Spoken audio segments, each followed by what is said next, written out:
There was so much good shit at E3 this year.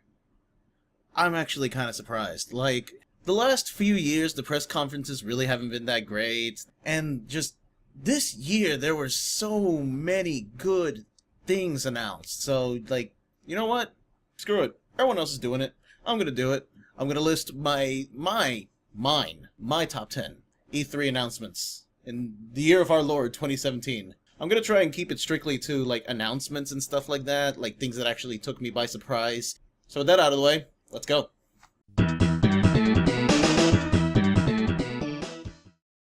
Coming in at number 10, at the bottom of the list, this is the game out of all of these that excited me the least, is probably Far Cry 5.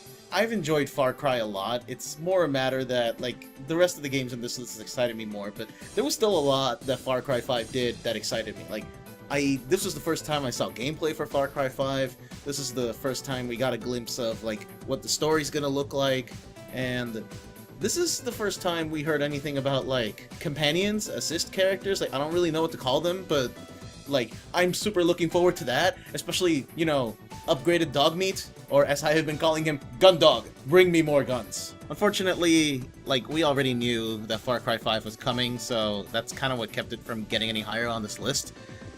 They kind of had to show gameplay for Far Cry 5 to, you know, get people interested in it, because we haven't really had that much up until now. But, you know, what they showed, it was great. I'm looking forward to it. I'm especially looking forward to the dog, but just in general, I'm looking forward to it. Now, number 9 is kind of weird because I wasn't sure whether to put Far Cry at number 9 or this one at number 9. But at the end of the day, what keeps Far Cry from being number 9 is the fact that we expected to hear about Far Cry 5 at some point this year, but what we didn't expect was Wolfenstein 2. Like, Bethesda didn't really have the greatest press conference this year, but the last thing they ended on, the Wolfenstein 2 trailer, that pretty much took everyone by surprise, and at first I didn't even know it was a Wolfenstein trailer. Like, I was just super confused. I didn't know what was happening, and it wasn't until, like, I saw, like, a Nazi and a Klansman walking hand by hand, and I'm just sitting here like, all right, okay, Wolfenstein's happening. All right, killing Nazis, got it. Which is funny because I've been watching people on the internet lose their freaking minds about the fact that, you know, apparently you're killing Nazis in Wolfenstein, and I think my favorite response to that so far is, if you didn't know that a Wolfenstein game is gonna include killing Nazis and has included killing Nazis for the last 35 years, you might be a fake gamer boy. Just saying. But yeah, totally the Nazi Wolfenstein 2 coming. I'm super excited for it. I hope it does well. I really hope that it plays well. I mean, we saw some snippets of gameplay in the trailer, but not like a full-on level or anything like that. But I'm excited. I'm super excited for it. Now, this one's weird because it's a completely new IP, and it was at an EA press conference, which, that's kind of weird for me because there's really only, like, one thing I'm interested in the EA press conference, and, you know, that's later on in the list. But then they announced A Way Out, and I don't know, it seemed interesting. Like, the trailer itself, conceptually, is, like, basically just two dudes planning a jailbreak and, you know, escaping, and like, all of that entails. And, you know, that's pretty neat by itself, and the concept of being able to play with another person to plan a jailbreak, that's also pretty cool. What immediately sold me is the idea that it is strictly local split screen. That doesn't happen often. Like, nowadays especially, there's really not that many games that feature local split screen. Like, that's been kind of fading out as the industry goes along. So it's really nice to actually see that happen. It's really nice that there's a game that doesn't just have local split screen, but that actively encourages it and is built around it. And I mean, it might not end well, we don't know yet, but, like, I'm super excited to see where that goes. That's gonna be one to look out for. Yeah. Now, this next one isn't higher on the list because it's a Mario game, and to an extent, everyone kind of expects a Mario game nowadays. I mean, you know, sky is blue, grass is green, Nintendo's working on a Mario game. What no one saw coming, absolutely no one, and if anyone says they saw it coming, they're just straight up lying, was Nintendo announcing not just, you know, that they're still working on Super Mario Odyssey, but that you can use your hat to possess things in Super Mario Odyssey. That is apparently the central gimmick, and, you know, that's cool and all, but no. They announced this by showing, you know, a realistically rendered T-Rex stomping around, wearing Mario's hat, it's a T-Rex. It's not even like a cartoony T-Rex. It's a real T-Rex. I mean, there's no real T-Rexes, but that was so weird. That took me by so much surprise, and I had no idea how to feel about it. But, like, as the trailer went on and it showed that you don't just possess the dinosaur, that you can, like, possess a taxi, you can possess a Goomba, a Koopa, a Bullet Bill, like a lamppost, a normal-looking human person. Oh yeah, that trailer started getting really weird, but, like, it was really cool. Like, it was weird, but it felt fresh and new for Mario, and that's neat. That's really neat that they could not just make another Mario game, but that they could just keep finding ways to keep it fresh somehow. Like, usually it's just like, we'll come up with a new power-up, but now everything's a new power-up. That trailer for Super Mario Odyssey was just really good and really surprising, and I wasn't really that excited for a new Mario game just because, like, again, Mario games, there's always a new Mario game, but that trailer got me excited. That trailer actually did get me excited, and I'm looking forward to seeing more about Super Mario Odyssey and getting it on the Switch. I'm definitely looking forward to that.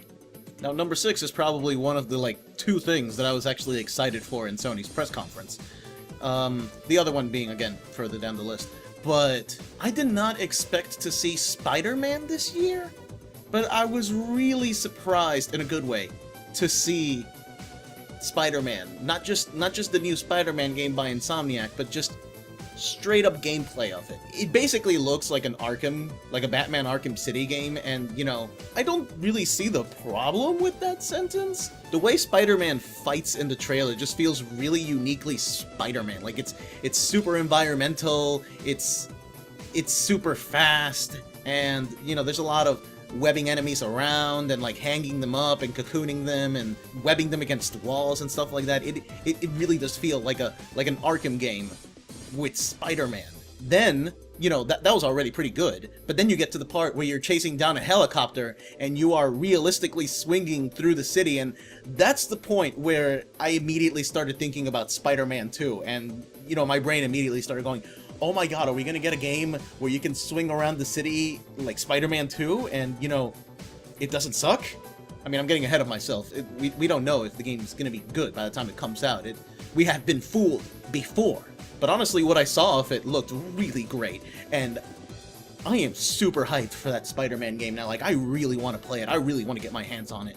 The only thing that I can really say about it that I wasn't digging was the QuickTime events, but, I mean, I can get over it if there's still enough gameplay in there, you know? And there was. There absolutely was. There was like, Arkham City style, like, picking thugs off. There was combat. There was swinging around the city. I'm just like, as long as you've got a game in there, I could care less about the QuickTime events. But yeah, I am super looking forward to that. Definitely. More Spider-Man. Oh my god. Alright. Full disclosure. For number 5, I didn't expect this game to be any good. No one expected this game to be any good. No one thought that this game was going to amount to anything more than just, you know, cashing as much money off of it as we can. But then they showed footage for Mario and Rabbids Kingdom Battle. And it looked good. It didn't just look good, it looked exciting. It made me look forward to wanting to play the game. It was silly. It was engaging. It was fun. And you would think, oh, giving Mario guns is weird. It's like, yeah, but they're like cartoony guns, and it looks fun, and watching the Rabbids and the Mario characters interact is kind of hilarious. And it's okay, here's the part that I can't believe. It's XCOM.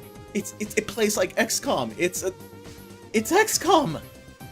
It is XCOM with a Mario and Rabbids skin, and it looks great, and it plays great, and I am excited for it.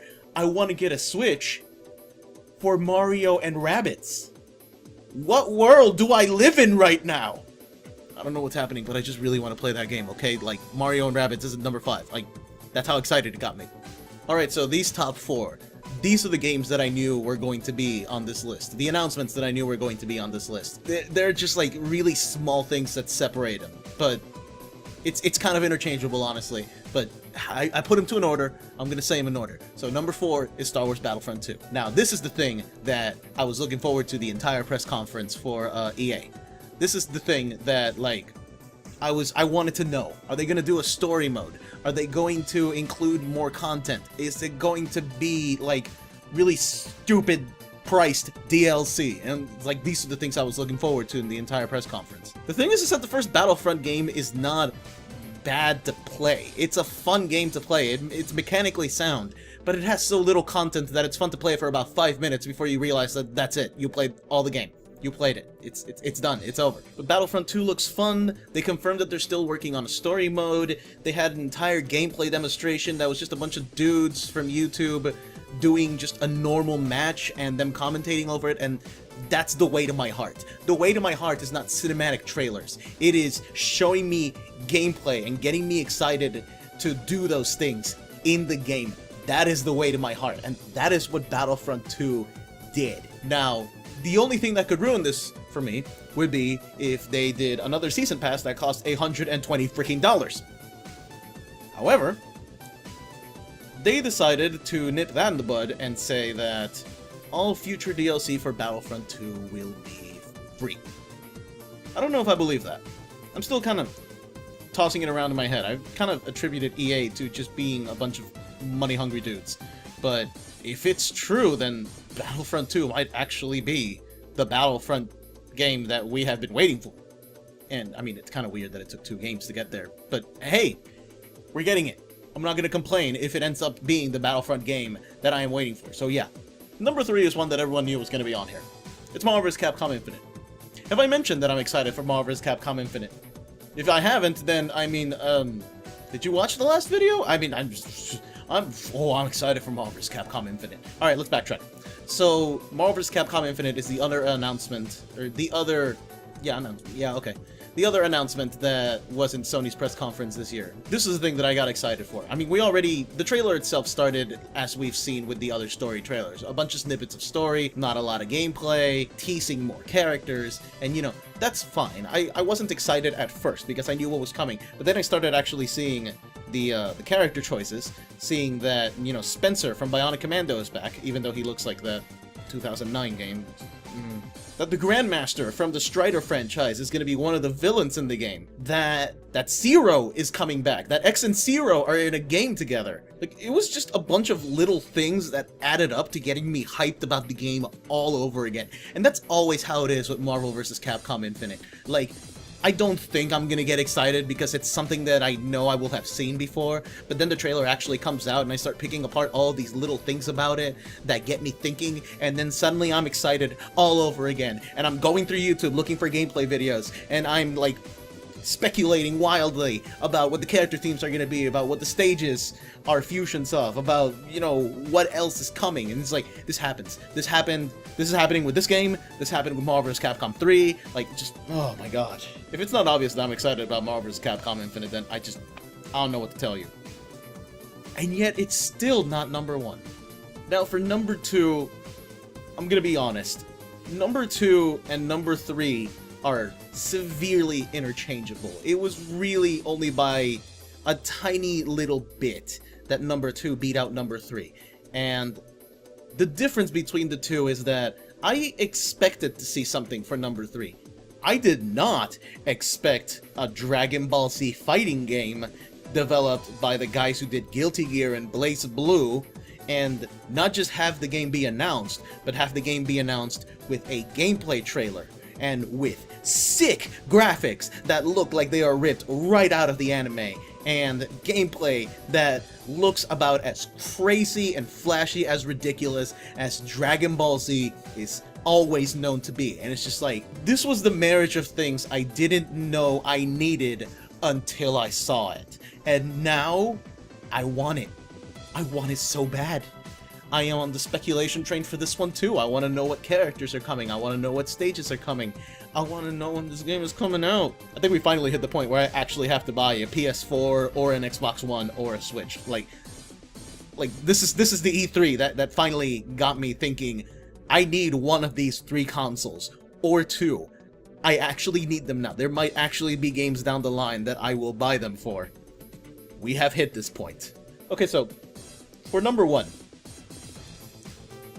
it's kind of weird because technically there was no gameplay for it, there was no story for it, there was no nothing for it. So it feels kind of cheap to be including it on this list as the top thing because, as I've mentioned before, gameplay is the way to my heart. But the moment I saw that space shot in the Nintendo presentation, zooming out into a nebula that was in the shape of the S for Samus, and then the Metroid Prime music started playing, and then I saw the 4, and I might have actually lost my shit, which is a little unfair because like there was really nothing to show for it. All that teaser did was say, hey guys, we're working on this game, and that's it. And by itself that wouldn't really amount to anything. I wouldn't put it at the top of the list. It would be on the list, don't get me wrong, but it would be like number 4, number 5, something around there. No, what saves it is the fact that they didn't just announce that they're working on Metroid Prime 4. Later on in the Treehouse, they announced that they're also working on a Metroid 2 remake with a gameplay trailer, and that got me hyped. But it wasn't until after that gameplay trailer where they just spent the entire hour just playing the game on stream that I realized, oh my god, they made a new Metroid game. They're playing it. It's coming out. Metroid Prime 4 is real. Everything is happening. Oh my god, I have been waiting 8 years for a new Metroid game. A good Metroid game. We don't talk about other M in this house. I have been waiting for Metroid for 8 goddamn years, and they have not just announced 1, but 2 games. And one of them had gameplay, and it's coming out in 3 months, and oh my god, okay, this is real, it's happening, alright, yes. No, I'm cool. Okay, so that's my top 10 E3 2017 announcements. What do you guys think? Do you agree with this list? Did you have different games that you were excited about? I mean, whatever they are, just, leave a comment down below, let me know. We can chat about it. And, yeah. That's it. Thank you for watching. This is XTRSunburn. I'll see you guys later.